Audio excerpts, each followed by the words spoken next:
Lem and Dad, please, make your love a faithful love. Ang pagsasama ang kasal ay very exclusive. It is between Harlem and you. And very soon, your kids. Yun po ang intimacy ng marriage. Sa inyo lang dalawa or sa mga kids ninyo.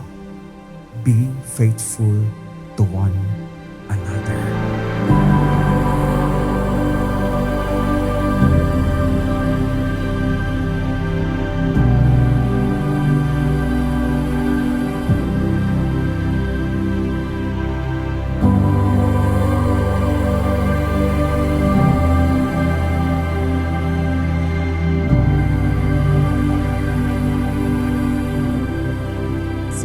Ayun, finally, nangyari na din to after like almost like a decade or a decade na nga and more.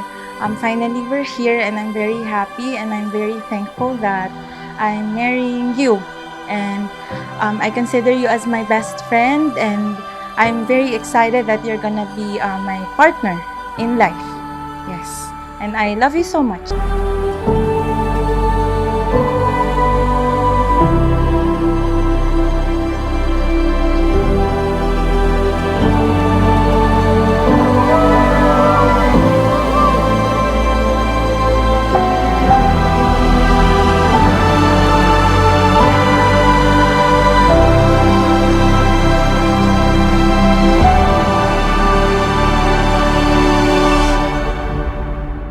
Si Dal, nakilala ko siya nung first day of school.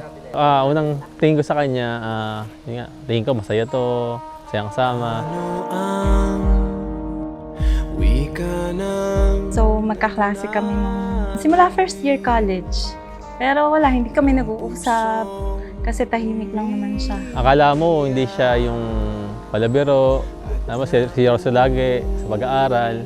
Pero pag unti-unti mo siya nakasama, ayun, lumalabas na yung kulit, palaasar din. Tapos, nung second year kami, hindi kami magkaklase. Meron akong natatanggap na gifts from a secret admirer daw. Hindi ko alam kung sino. Napapansin ko, pag halimbawa naglalakad ako, niloloko siya ng mga kabarkada niya. Tapos parang naisip ko, parang nasuspect ko na baka siya nga yun. Tapos yun pala siya nga yun. Masaya kasi hindi naman kompleto. Pero nandito sila para ma-witness ang aking kasal. Hindi ko makakalimutan yung first day na nakita kita. Short hair. Hindi ka pa kaputian. Ang nasa isip ko agad nung araw na yon, habang tinititigan kita, ito na siguro yung babaeng pakakasalan ko. Tapos ito na rin yung babaeng sasamahan ako hanggang dulo.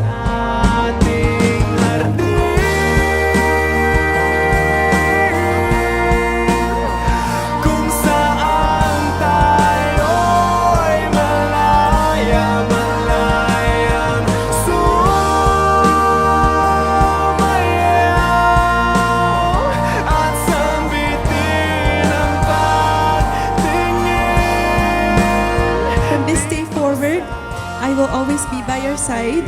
I will be your partner in all the days of your life through thick and thin. There will be less of you and me, and instead more of us. Madami mang pagsubok, lungkot at sakripisyo. Salamat Lord, kami pa din pala hanggang huli. Ang pag-aasawa ay hindi biro yan. Give and take. Hindi laging isa lang ang masusunod. Okay. Okay? Thank you. Thank you, Tatay. Alam ko naman na maganda ang future mo. Basta good luck na lang. Okay. I love you. Love you too, Mami. Sana'y makalipad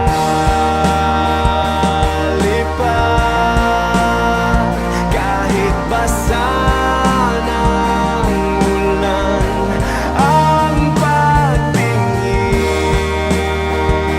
sa'yo'y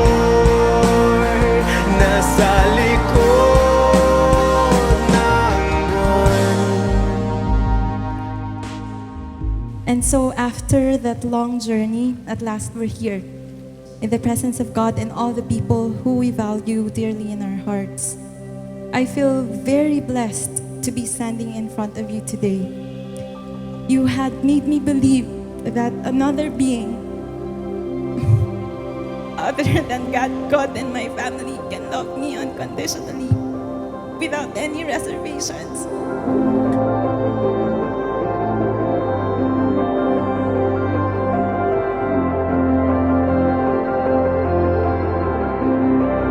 Thank you for choosing me. Thank you for remaining patient, especially during those times when I can be very hard to deal with. Thank you for believing in me when I don't even believe in myself. You had always been there to support me and make me feel that I am never alone. Hindi ko masabi ang lahat, inuulit ko, salamat Diyos. Binigyan niya ako ng ikaw na makakasama ko habang pagtanda, bubuo ng pamilya at mamumuhay ng masaya. Pangako, hindi ako magbabago.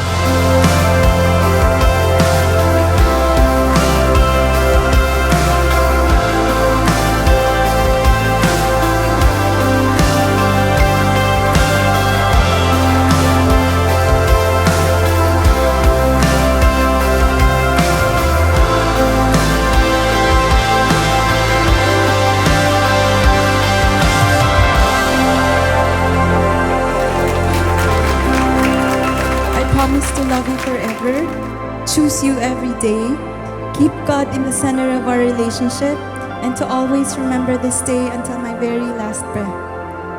Looking in your eyes at this very moment, I just know it, that after all the detours,